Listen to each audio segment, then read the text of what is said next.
The Broncos wrapping up camp here on this Thursday, and we're catching up with NBC Sports' Peter King. Peter, you had a chance to check out this team, had a chance to chat with Russell Wilson. What do you think about the Broncos right now?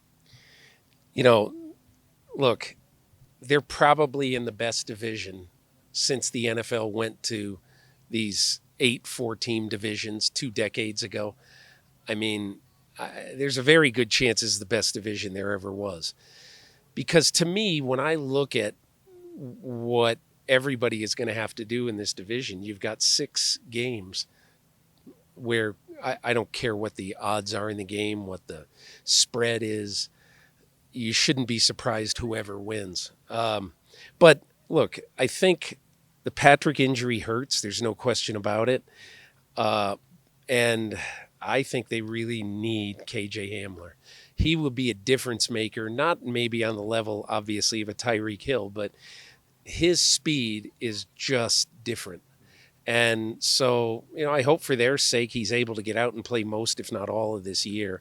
I think the one other thing that you're going to get when you have a Russell Wilson team is you're going to get him to concentrate. He once told me in Seattle and I'm going to paraphrase it because I don't remember, but it's something like football is a collection of a million little things.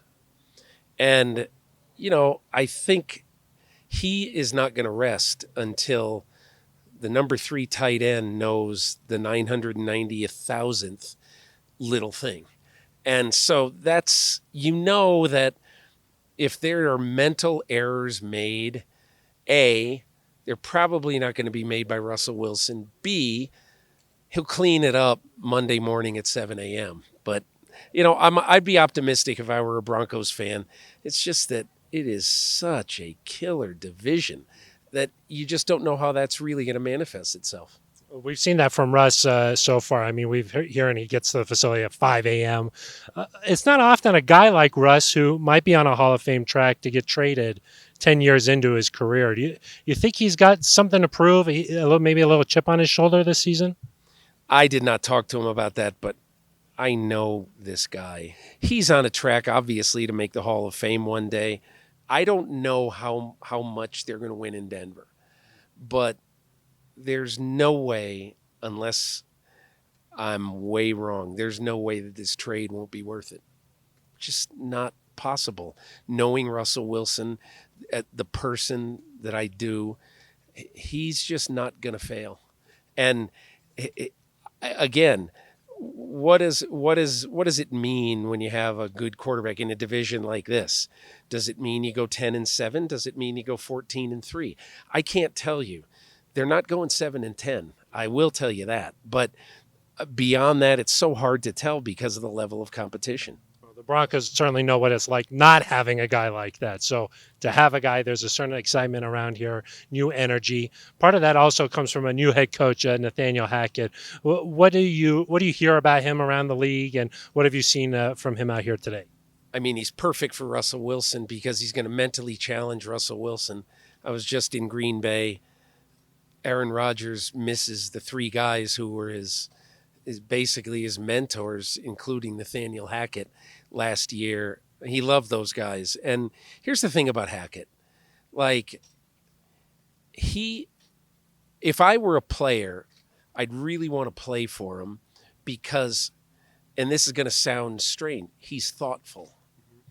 And, he brings in a coach, John Vieira, to coach the coaches and to give them ideas about how it should work to do, for instance, your presentations to the team, or to your position group. And so that's kind of what I want in a coach. I want a coach who's going to be a modern thinker, and who is also going to be so smart about offenses. Not saying that everything here has to be a strict Bill Walsh West Coast offense. It will be a lot more of a West Coast system than Russell Wilson has played. But I also think that the important thing for Hackett is to get his players to understand that we're not just doing the same old stuff here. We are going to be imaginative. We are going to challenge teams that we play every single play. And so that's what I would want in a coach. There is not a better coach in football. Well, Kyle Shanahan would be good for him too. But I'm saying there's not a better coach in football for Russell Wilson right now at this stage of his life than Nathaniel Hackett. Last one for you, Peter. Here, I know that you're on the coaching committee here for the Hall of Fame coming up. Any chance here? Do you think for a guy like Mike Shanahan, whose offenses now we see all around the NFL, including here in Denver? I think it's going to be an interesting thing. This is the first year that the Hall of Fame has done it this way, which is basically cut the coach contributor list way down. And then we will, I think it's August 23rd, have a meeting by Zoom to debate who should be the candidate. And there's some serious candidates in there. There's Robert Kraft, there's Bucko Kilroy, who was really, really a good scout. And also a good former player. But so, and there's a lot of good people on that list. But look, the way it has been established right now, in my opinion, I think it's only a matter of time before Mike Shanahan gets in.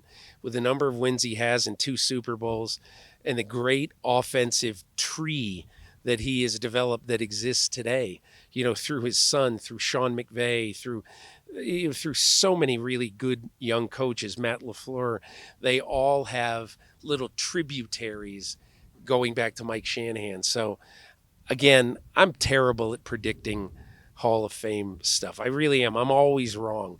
But I do think Mike Shanahan is going to get in one of these years. I just don't know which one. Peter, I forgot about our tradition. What beer are you drinking here today? I'm actually going to have a glass of Cabernet Sauvignon because I'm going to go to the airport. I'm going to eat dinner. We've got a little bit of time. And I just think that I might be more in a wine frame of mind. But a cab, some sort of cab. So call me a cab, Phil. Okay. You're a cab?